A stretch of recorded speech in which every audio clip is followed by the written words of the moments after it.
This is Road Noise, episode number 55, Dealing with Death and Loss.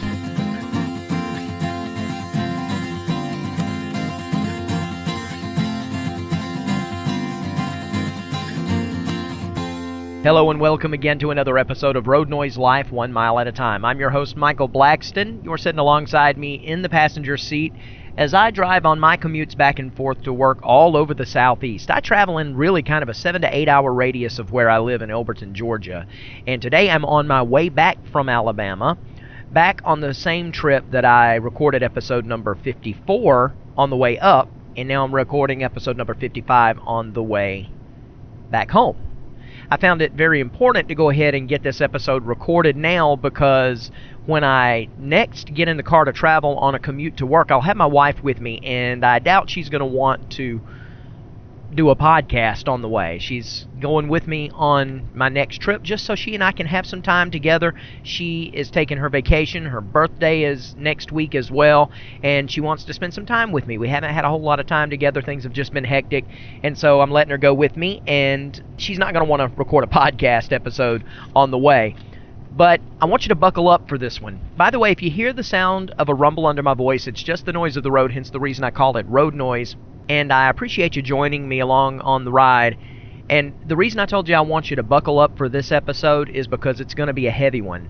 As a matter of fact, I'm not really sure that it's not going to end up being a two-parter. We'll just have to see when I get to the end of it how long it is. If it goes over an hour, I'm probably going to have to split it up into two parts because it's just heavy material. And I mentioned it in the last episode that I was planning on doing this because it was a topic that was requested by a listener.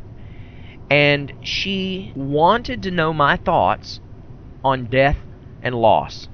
It hasn't just been going on in her mind. It's not something she's just been thinking about a lot lately. It's something I think we all think about from time to time. And it's a subject that I think many times we push to the back because we don't want to deal with it. In the industry that I work in the death industry.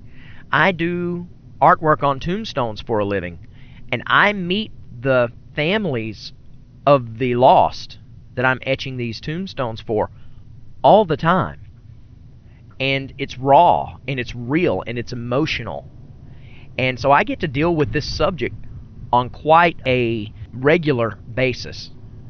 But it's not just my job that makes me qualified to talk about this. I've lived enough life and I've seen enough death to know that it's hard.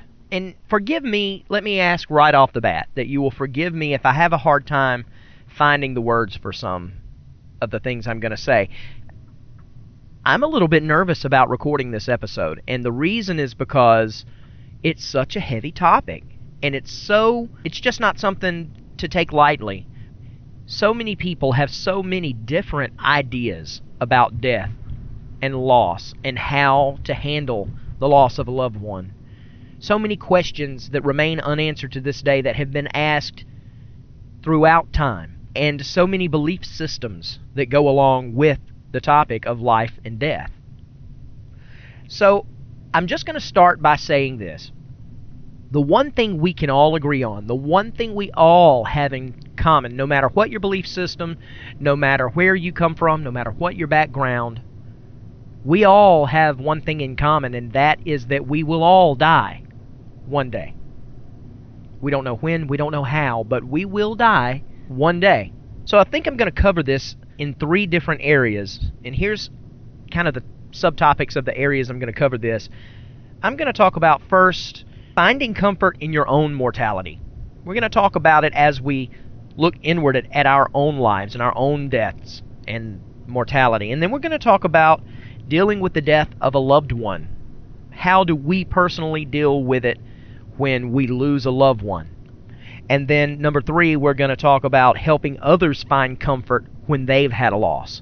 Because that's part of this topic as well. And it's an awkward situation many times, and we just don't know what to say or what to do. And I'm going to talk about some things that I've learned over the years, having dealt with a lot of this type of issue. Some mistakes a lot of people make when trying to comfort others, things people say and things people do that really don't necessarily help. And I'm going to tell you when I mention what those are, I'm going to give you the alternative and how maybe to better help you help other people when they're dealing with their loss. So let's jump into this. Number one, we're going to talk about facing our own mortality. I think there are four things, main things, that are causes of anxiety, and they all center around fear. Number one, it's the fear of the unknown or the afterlife, when you don't know what's waiting on the other side. Number two, fear of pain and turmoil. What are we going to go through personally, physically, when we die? Number three, fear of who we're going to leave behind. How will people get along without us? And then number four, fear of leaving things undone. Number one, this is where I'm going to be unapologetically spiritual, because how you look at death is determined by what you believe spiritually. If you're an atheist and you don't believe in any kind of a God, you probably believe that we die and we wither away, and that's it. There's nothing else on the other side. Agnostics believe that there is a God and that there is something waiting on the other side, but they just don't have any idea what that might be, or haven't come to any specific conclusion for that. And then you've got people who have very specific spiritual beliefs. I'm a Christian. I believe in the life, death, and resurrection of Jesus Christ. I believe that we will make it to the other side in one of two places. And I'm going to talk about the concept of heaven and hell in just a little bit. I'm going to go there because it is pertinent to this topic. But that's my belief. I stand fast with the Christian belief. I think that the first thing that we've got to do when we have a fear of the unknown is we've got to figure out what we believe, and don't be satisfied until you're convinced. It's of the utmost importance that you know what you believe. To understand or to have any kind of closure about what you or what is going on or what you will experience after death takes our mortal bodies, you've got to have some conviction about what's next. Your conviction may be that there's nothing next, or your conviction may be some other sort of paradise or heaven or hell, depending on your spirituality. But it's not good enough to say, well, I believe there's something. I was asked when this topic was brought up to me what I thought about it. So you're going to get a very structured Christian point of view from me. And it's also going to be, because this is the way I feel, kind of blunt. I don't mean to be rude, and since I'm not talking about any specific person dying or anything, I'm talking to you, the listener, about facing your own mortality. It is my personal opinion that you need to know that you know that you know, in whatever form that is. Now, as a Christian, I believe there's one way and one way only, and I believe that is through the person of Jesus Christ. And if you're interested in talking about that, that's not what this episode's about. If you're interested in talking in detail about what that looks like and why, I am a student of biblical apologetics, which is the defense of the Bible, the defense of Christianity, and why we believe the way we believe, and I'd love to talk to you about that if you're interested. I've said before, and I'll say again, I will never debate it. I'm not going to argue, in other words, but I will have an adult conversation. Even if you don't come around to my way of thinking, I respect that, but I would love to talk to you about it if you have more questions. And so if you do, get in touch with me in the ways I will tell you how at the end of the podcast episode, and ask, and we'll talk about it. We'll start up a dialogue. But my personal point of view is going to be Christian, and I am convinced that Jesus Christ is the way, the truth, the life. No one comes to the Father but by Him. I think that to have some sort of closure, I think you need to have a closure on what you believe is going to happen at the end. I believe that's the only way you can have some true peace about it, is if you believe you know what's going to happen. That's just my personal thing. I think you need to figure out what you believe, and don't be satisfied until you're convinced. If you're not satisfied, you're convinced, keep looking. It's that important. We're not talking about something that will be uncomfortable for a little bit. We're talking about your mortality. We're talking about what's going to happen after you die. We're talking about eternity. So yes, eternity is that important to be convinced about. Search it out, honestly, without an agenda. Find the truth. What you come to believe is the truth, as long as you're convinced, then you will have some sort of peace about it, I believe. Okay, number 2, fear of pain and turmoil. What you need to understand about pain and turmoil and whether or not you're going to go through that type of thing is that it's going to be what it's going to be. It may be quick and painless. You may not even know what's happening. Or it could indeed be uncomfortable, painful. Unless it's something that you're currently going through, there's just no way to know. And the only way to stay sane is just to not let it eat at you and control you.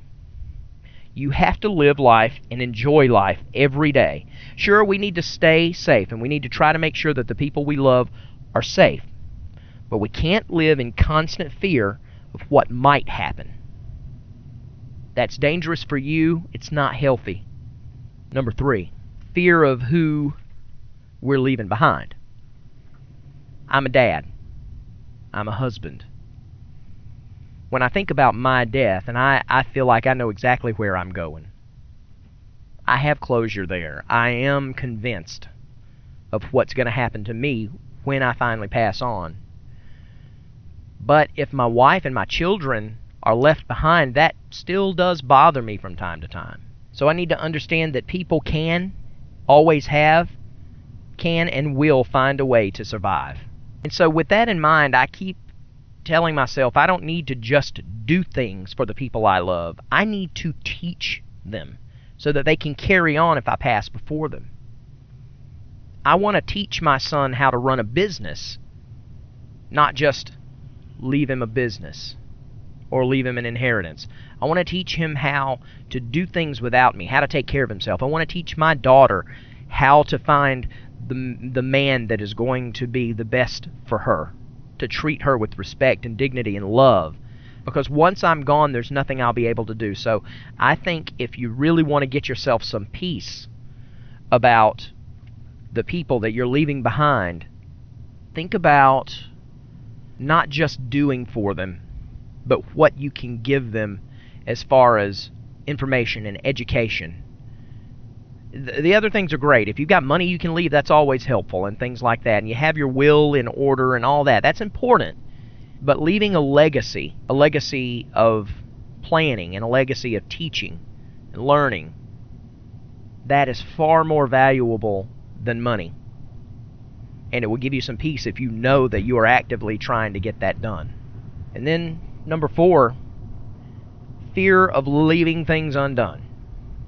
There have been a million ghost stories and all kinds of things, from movies to television to books, that have to do with people who can't move on to the next life because they left something undone. And I think a lot of times we fear that we're going to go before something that we're trying to accomplish gets finished.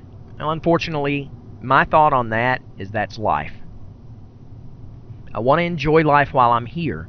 I want to be accomplished while I'm here. And I'm going to make plans for the stuff that I don't finish. But I'm not going to dwell on it and worry about it.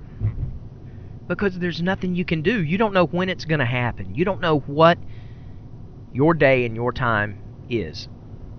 All you know is one day it will happen. It could be a short period of time from now, or you could live a long, long life. What I would suggest is that you prioritize things if it worries you that bad about leaving something undone. Prioritize things, find the things that are the most important to you, and then focus on getting those things done. Making sure those things are finished, the I's are dotted and the T's are crossed in those things. And then work your priority list from top to bottom. If you don't get it all done, you don't get it all done. But at least you can know you're doing everything you can, because you're just one person. There's only one of you. You can't do it all at once. You can only do things in a consecutive order. And so only worry about the thing you're doing now. And if other things don't get done, maybe they weren't meant to be. And if you've got some very important stuff, say for instance you're working and building a charity organization and you want to see it grow so that you can help the most people, and you don't want it to be just forgotten when you pass, then, something along those lines, things that are important to live on without you or after you, find somebody that you trust and appoint them as a successor. Have that in place in the event that something happens to you. But don't fear it. I think we need to take that element of fear away. Things we can't control, we worry about. We fear. Well, you can't control when you're going to die, short of suicide. And that's not an option, I believe, for anybody. Natural, however, whenever your time is, that's not anything that's within your control. Stay safe. Be cautious. Sure. Don't be stupid. Sure. But live your life. Enjoy your life and leave a legacy. Let people remember when you're gone that I want my life to be remembered that way. Have people say that about you. I hope when I go, I'm remembered like he's remembered or she's remembered. I think that's what's important. Don't live your life in fear. So the second area that I want to talk about is dealing with the loss of a loved one. And I think sometimes as parents, we worry more about that than we do our own mortality. When you're single, you really only have yourself to worry about. Maybe you've got parents that you take care of and stuff like that, but for the most part, you're just worried about yourself.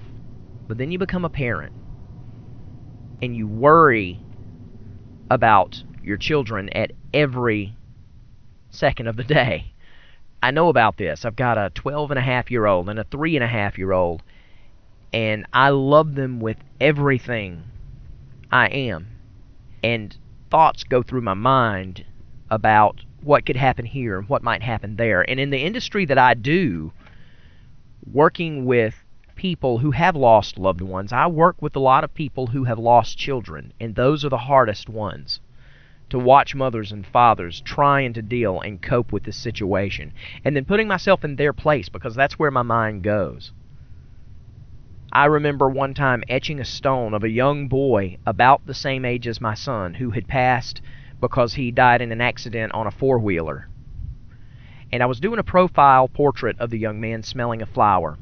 And when I got there and got the portrait and looked at it, he looked just like my son. He was my son's twin. And the further I got into the etching, the more emotional I got, because he looked so much like my son, I couldn't help but as a father put myself in his parents' place. And it was hard. And I haven't lost a child. I haven't lost my mom or my dad. I haven't had that loss. My wife, however, has lost her mother, her father, and both of her brothers. She's dealt with loss a lot. She grew up with two aunts in the house as well. Both of them also passed, people that she grew up with until she stepped out of the home and married me. She's dealt with a lot of loss. She's seen cancer. She's seen heart disease. She's seen just old age. She's seen Alzheimer's. And through my wife's experience, I've gotten a lot of experience because I've been there with her through a lot of that.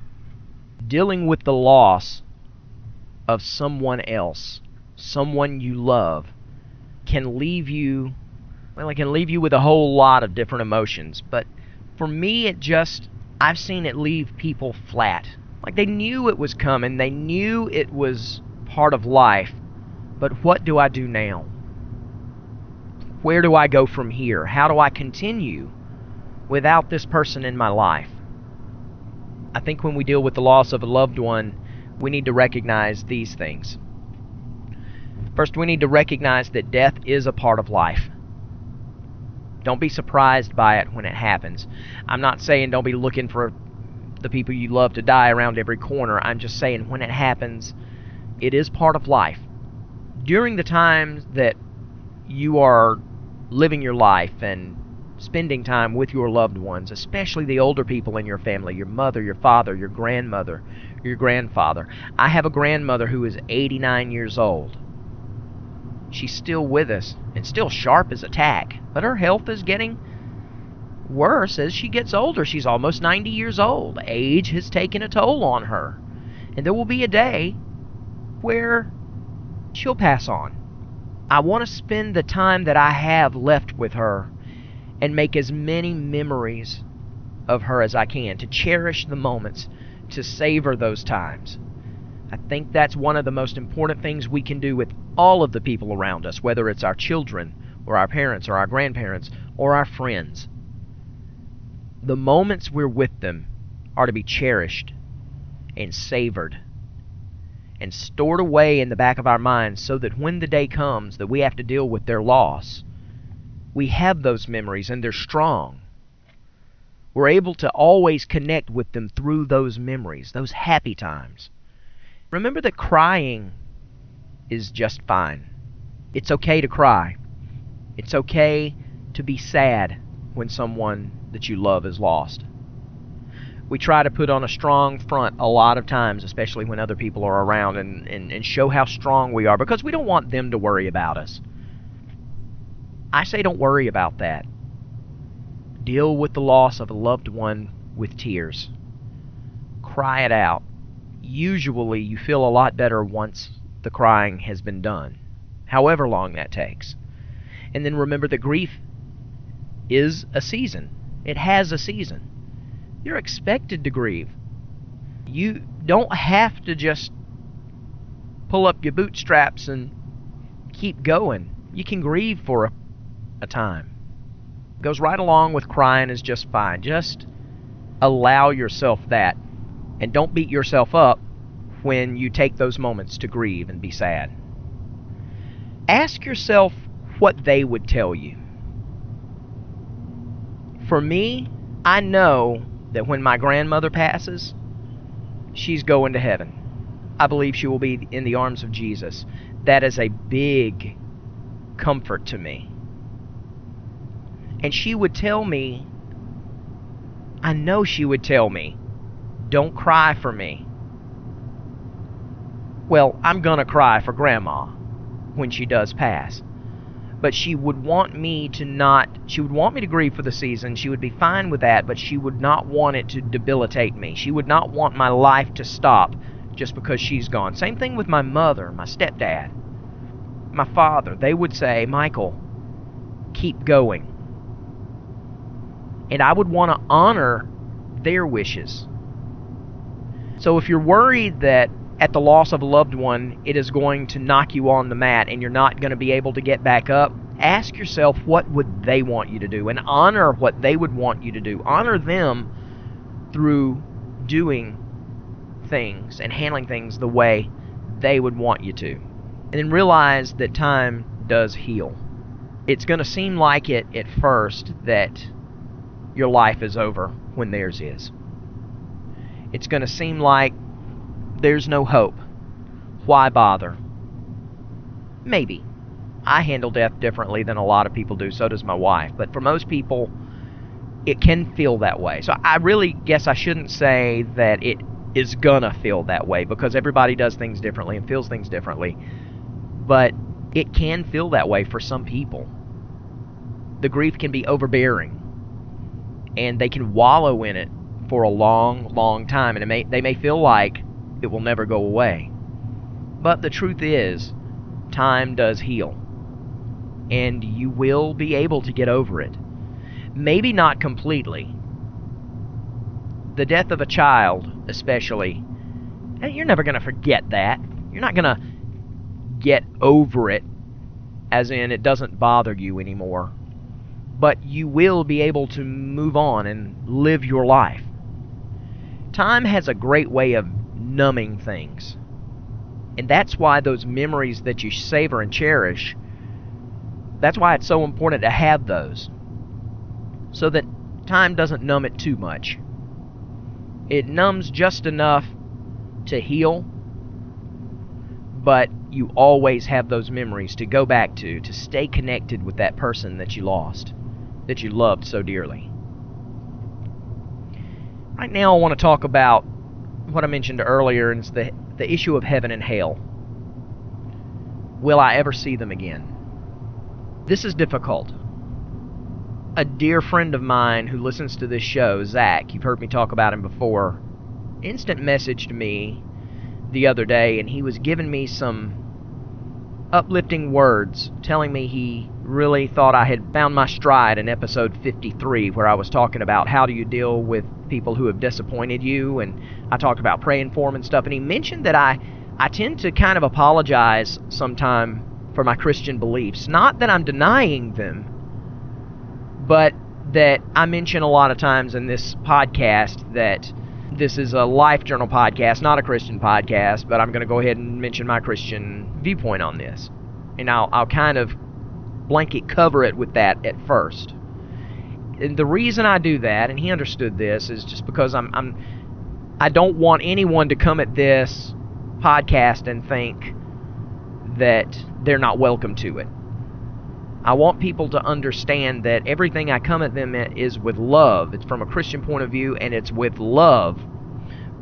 But that I'm leading you through my life and hoping that my life will be an example without being preachy. And that's kind of the way I geared this podcast. But there comes a time when we jump into a subject that relates directly to me being a Christian. And when you're going to talk about how to deal with death and loss, you're not doing the topic justice unless you broach the subject of heaven and hell. So I'm going to have to broach the subject of heaven and hell. And heaven and hell is not just, there are lots of different belief systems that engage the concepts of heaven and hell. There are even different thought processes on it within the Christian faith. But I was asked what I thought on it, or on death and loss. DeVary said, I think I'd like to hear what you have to say about that. Well, when you want to hear what I have to say about it, it's going to come at you from a very specific Christian point of view. So I'm going to give you that unapologetically. I told you before in this episode that I believe eternity rests on Jesus Christ paying the price for mankind's sin. He paid that price on the cross. He was crucified. He lived a perfect, sinless life, was crucified, died, really died. He didn't swoon, he died, was buried for 3 days, and then after 3 days, he rose again. Conquered death and the grave in our place, because I believe that human beings are sinful people. I believe we're imperfect, we're fleshly, and I believe that heaven only tolerates, heaven is intolerant. That may be harsh to hear people say, but God in heaven is intolerant. God is only going to tolerate anyone in heaven who is perfect. Well, on our own laurels, on our own histories and selves, we don't make the cut. The test of humanity, you can't make a 99.9 and get into heaven. I believe it's got to be 100%, and there was only one way to do it, sinlessness. And there was only one man who was sinless, and that was the person of Jesus Christ, God himself in human form, fully God, fully man, born, lived, died, and rose again in our place as the sacrifice, and also as an example of how we are to live. And I think it's through him, his atonement, that we are made perfect, not through anything that we have done or could do ourselves. That's my belief. That's my strong belief. I am convinced. And I believe there is a heaven, and I believe there is a hell, and I believe those who accept Christ as their Savior and give their life to him, I believe they go on to be with God in heaven for eternity. But I also believe there's a hell, and I believe those who reject him, that's where they'll be, separated from God for eternity. Now, I'm not going to go into all of the concepts of what really heaven and hell is like and all of that, because that's not what the topic of this show is. It's whether there is or isn't is the point I'm getting to. I believe there is a heaven. I believe there is a hell. And you've heard me tell you how I believe you get to either or place. That can be a good thing or it can be a bad thing when you apply it to how you feel about a lost one. It's a good thing or a bad thing on how you apply it to yourself. But that's your own personal journey. And again, I'm going to say it again, if you have questions, you would like to dig more deeply into the subject, I'll be glad to talk to you about it. I pray that you ask me to talk to you about it. But it has to be mentioned when we think about how we handle those who go before us. Because I have loved ones that I rejoice. My grandfather, for instance. My sister made a mention to me one day, shortly after my grandfather had died. I had not cried about it because he loved Jesus. And I knew he was going to heaven. And I knew that once he had gone to heaven, there was nothing I could say or do that would make him ever want to come back here. I was happy for him. Yes, I would miss him. And I was grieving in my own sort of way. However, I had not cried, at least not in her presence, when everybody else was doing their mourning. And she came up to me one day, and I kind of, if I remember this correctly, believe that she had a little bit of anger in her voice because it really tore her up. She was Granddaddy's little girl, and she was the only girl in the family for 40-something years before my daughter was born. So she was Granddaddy's little girl, and she was going to miss him terribly. And she wanted me to grieve the way she grieved. But I was just happy for him. I couldn't cry because I was going to miss him, because I was too overwhelmed with the joy that I knew he was experiencing on the other side in the arms of Jesus Christ. Experiencing God fully. And I couldn't be sad about that. And so when she asked me why I had not cried, that's what I explained to her. Conversely, there have been people close to me who have passed. Now, I will tell you, you never know the heart of someone. I believe salvation is available to everyone up until your last breath. I believe that wholeheartedly. However, I know people, and I've had people in my life that I cared for deeply that passed, who I suspect may have gone on as an unbeliever, never having accepted Jesus as their Savior. For me personally, that's devastating, because I know what I believe that to be. I know I believe it to be eternal. And so it's not easy. That concept creates a different emotion with every situation. And you can never know the true state of a person's heart and soul. They and God know that. You can never say completely as a fact that someone went to hell. It's a tough subject, and it's not fun to talk about. It's one of the reasons I think that so many pastors in our church world today shy away from talking about hell. It's real fun to talk about heaven and the promise of heaven, and use that as an opportunity to encourage people to accept the gift of salvation because you've got heaven waiting on the other side. But sometimes I think people shy away from the message of hell because it's not fun. It's not a positive thing to talk about. But for a Christian, it's reality. And it's something that we have to understand. And it's an issue that can't go uncovered when you're talking about dealing with death and loss. So that's where I'm going to stop this episode. I've got a good bit to cover, at least enough for a regular or maybe a little bit shortened episode in episode 56. So I'm going to cut it off now, and I'm going to let this be all for part 1 of how to deal with death and loss. And we'll do part 2 coming up next week. And I'm actually going to go ahead and keep the recorder on and go on with it here in just a minute. And I'll split it up when it comes to your downloading the MP3 and streaming it. You'll get it as part 1 and part 2 in 2 separate weeks. But I do want to kind of leave this there for you right now. Let this sink in. If you've got some thoughts on it yourself, I want you to get in touch with me. Here's how you do it. You can get in touch with me via email at feedback@michaelblackston.com. If you'd like to send me a voicemail, I have a voicemail line at 706-408-7456. Or you can get in touch with me and leave a comment at roadnoisepodcast.com. You can find buttons to share all over social media there as well. You can find the show notes there, and you can leave a comment on iTunes and a rating and a review if you would like to do that as well. There's an iTunes button there as well. So until episode 56, where we will continue and finalize part 2 on how to deal with death and loss. And in that episode, I'm going to talk about how to help others find comfort with their loss. That's going to be the topic of the next one in episode 56. So until then, I'm Michael Blackston.